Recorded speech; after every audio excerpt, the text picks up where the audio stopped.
Senator Lundy. Thank you, Madam Acting Deputy President. On the 17th of September, for Australian Citizenship Day, I presided over my first citizenship ceremony as Parliamentary Secretary for Immigration and Citizenship. It was an inspiring and humbling experience. One young conferee, Maurice Omoset from Uganda, had taken time to memorise the pledge. He committed to heart the words that would cement a lifelong compact with his 22 million fellow Australians.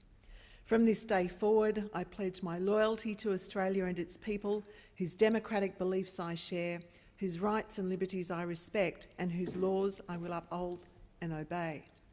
Maurice's life will now be shaped by our combined fortunes. His prospects will hang on the choices we make in this chamber and the opportunities we as a parliament provide. Migration is an act of trust and an offering of the highest order.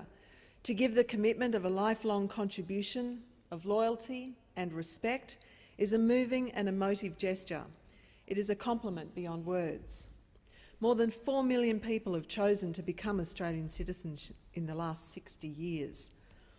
It speaks to the integrity of our character, our openness, our hospitality and our belief that the merits of a person should determine their standing and worth. Migration has shaped our national spirit. It has filled us with vitality, made us dynamic, forward-thinking and confident, and the skills and labour it has brought helped build our national industries and infrastructure. We in this chamber represent states built on migration. 43% of our respective constituencies were either born overseas or have at least one parent born overseas. And since the end of World War II, more than 6.6 million people have migrated to Australia, including nearly 750,000 refugees. In the year of 2008-9, some 170,000 people were welcomed into the Australian community. Indeed, so many of us here in the Senate have our origins in another part of the world, and I might now add it's appropriate that we also have an overseas-born Prime Minister.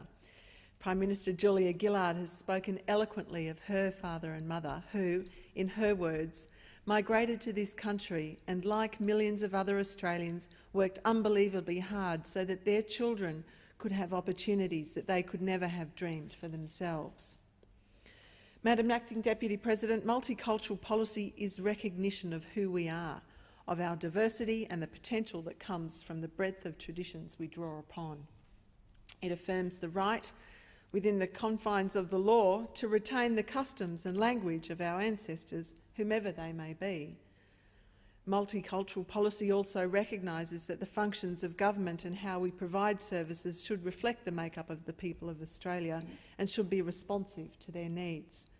Earlier this year, the government released a report titled Social Inclusion in Australia, How Australia is Faring.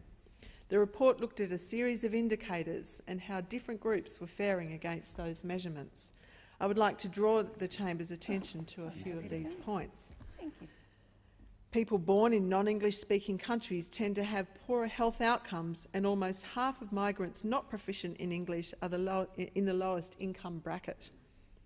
More than half of children from non-English speaking backgrounds are considered vulnerable on 2 or more developmental measures. Thirdly, newly arrived migrants do not have established social support networks or extended family connections close by, and migrants not proficient in English are among those least likely to have had contact with family or friends more than once a week. Migrants without English skills face significant issues around isolation and were among the least likely to participate in activities external to family and friends, such as community groups. These 4 points, these facts, underscore the importance of settlement services in offering the best possible opportunity for newly arrived migrants to fully engage in the economic and social life of Australia. The experience of migration translates into a loss of one or more functionalities, be it language, skills, cultural competency, ability to navigate support systems and access to social networks. For individuals, support in the initial months and years of arrival is the difference of a lifetime, and settlement tools help reclaim the skills to contribute. For Australia at large, the value of settlement services are in social outcomes, in promoting integration and maintaining social cohesion. The value of these services is repaid in the increased economic and productivity gains that they elicit from migration by enhancing employment participation and contributions to the community. Australia has world-class settlement services. As the sector has developed, services have been built to meet identified needs. Our oldest program and the cornerstone of settlement services is the Adult Migrant English Program. Established in 1948, it has seen thousands of post-war migrants learn language skills for settlement.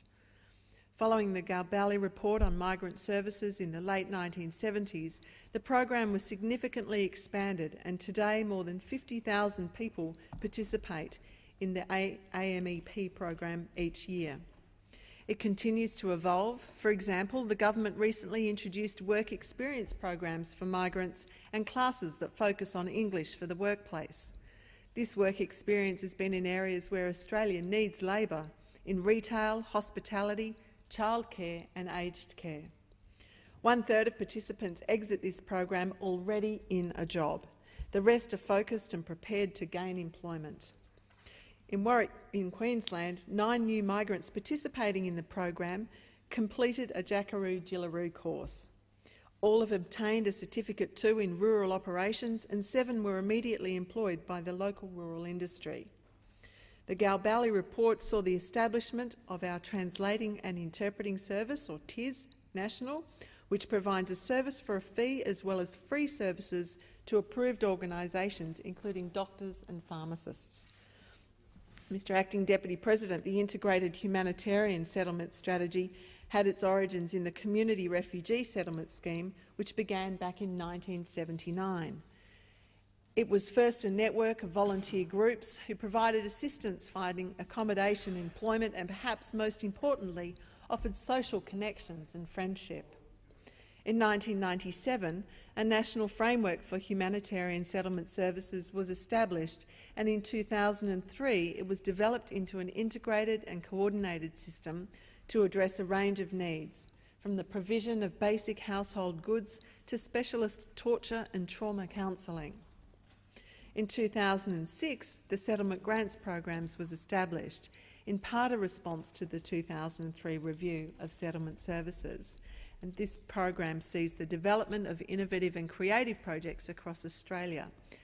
Last round saw Spirit West of the Footscray Football Club in Melbourne receive $160,000 to deliver a sports program. This program will introduce new migrants to a range of Australian mainstream sports such as cricket, swimming, bike riding, football, lawn bowls, soccer, volleyball and basketball. Funding will also provide for an after-school program, healthy living information sessions and create opportunities for participants to become involved in volunteering in their communities. Historically, the department funded migrant resource centres in key locations of settlement and cultural diversity. For many neighbourhoods, the settlement service provider has become a focal point for community and an access point to government.